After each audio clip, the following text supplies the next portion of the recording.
Magandang buhay sa inyo mga ka-agri-negosyo. So ito yung palay ko ngayong second crop. Ang binhi ko ay 480. Sa ibabaw di nyo makikita, akala nyo wala pang sapaw, pero pag tinignan nyo sa ilalim, ayan na, sapaw na siya, diba? 480 to guys, binhi 480. Ayan na. Ito ang gusto ko sa 480 guys. Ayan o, talagang lahat ng kanya may bunga, siksik sa bunga ang 480. Hindi kagaya ng ibang binhi na mahaba nga yung uhay pero walang laman, madalang yung butil. Itong 480 talaga namang makikita mo na siksik sa butil yung bunga, kaya maani itong 480. Ang problema lang sa binhing 480 guys, talaga namang napakaalagaan. Oo, napakaalagaan. Itong palay na ito ay tinamaan din to ng hanip, pero inagapan po natin. Simula nung tinamaan ng hanip itong palay ko, abay, every 2 days ako nag-i-spray guys, kada 2 araw. Tapos hindi lang basta-basta ini-spray ng basta pinapaamuyan lang, hindi. Kailangan pulido ang pagkaka-spray ng hanip. Tapos yung mismong lugar na merong hanip, papaliguan mo talaga siya ng gamot. Talagang paliliguan mo yung may lugar na merong hanip, kasi mahirap puksain yung hanip guys kapag pagkahanip, kasi nasa ilalim yan ng puno. So awa naman ng Diyos, parang tumigil na yung hanip guys. Ito na yung palay ko ngayon. Ayan o,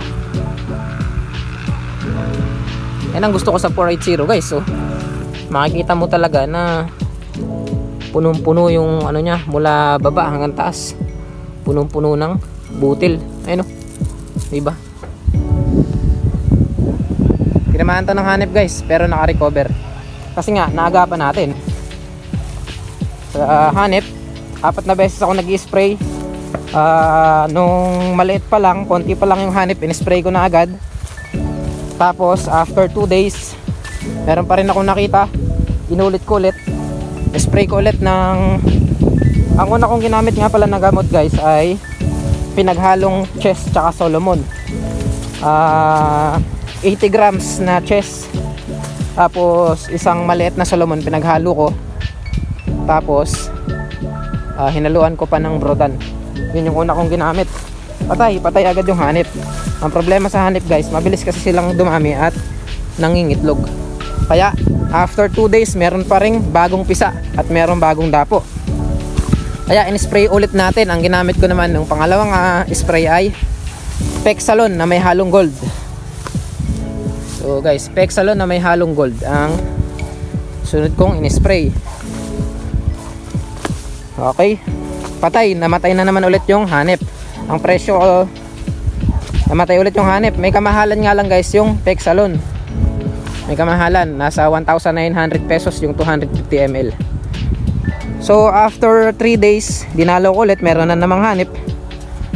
Kaya in-spray po ulit natin ng ano ulit, Solomon na naman, Solomon at saka chess ulit.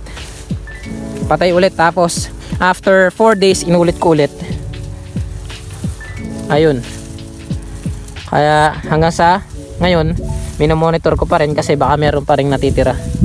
Ito yung mga tinamaan ng hanip guys. Oh. Ayun, may konti-konting dilaw.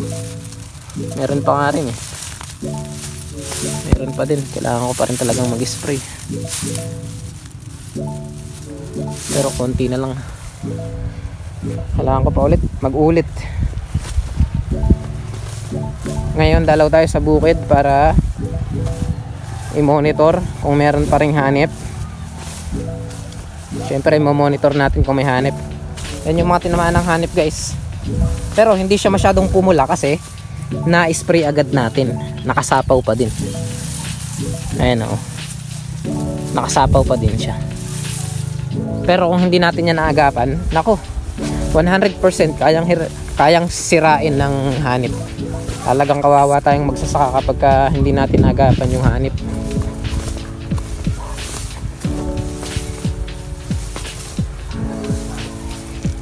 So ayan o, ang ganda ng bunga ng 480 guys.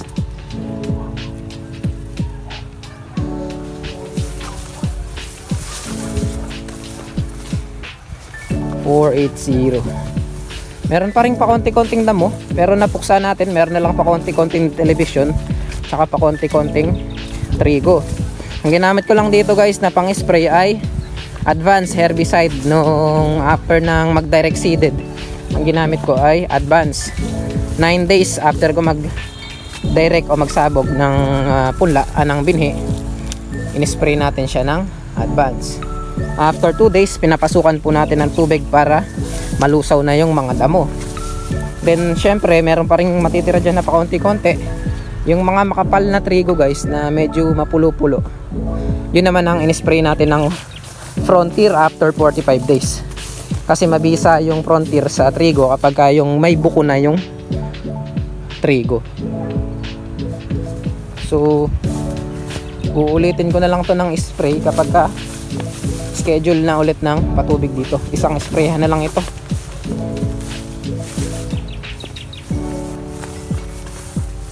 After 5 days pa kasi yung schedule ng patubig dito. Bale ang rotation ng patubig dito sa amin every 6 days. Every 6 days. Ayan.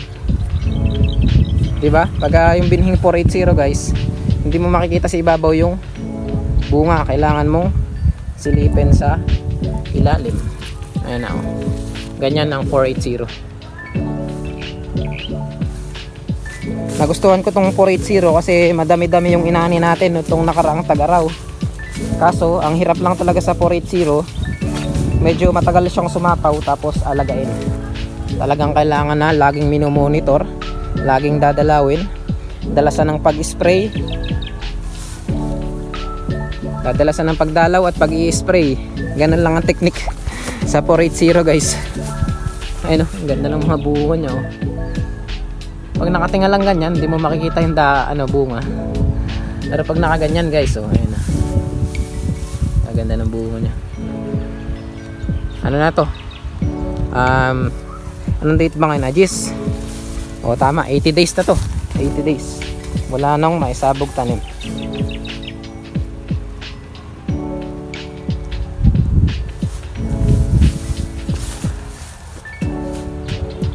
So yun lang yung tips ko sa inyo mga ka-agrinegosyo at mga magsasaka. O pagka ito yung binhi na gagamitin nyo, pang tag-araw lang talaga to.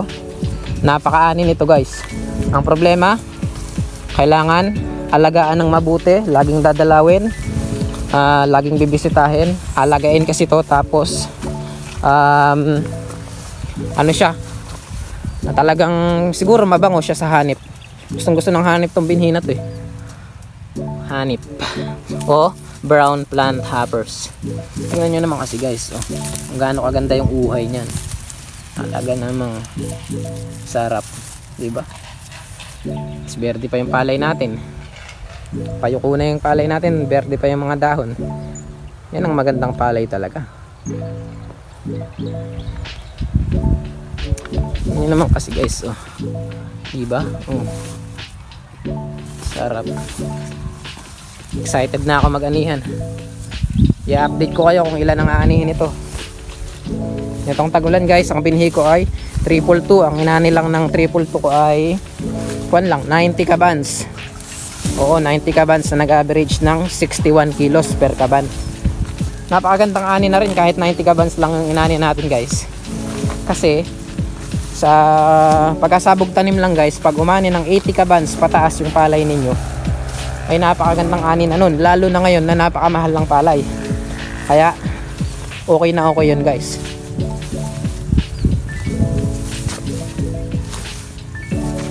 Sarap sa ice. Konting kembot na lang ang aking palayan.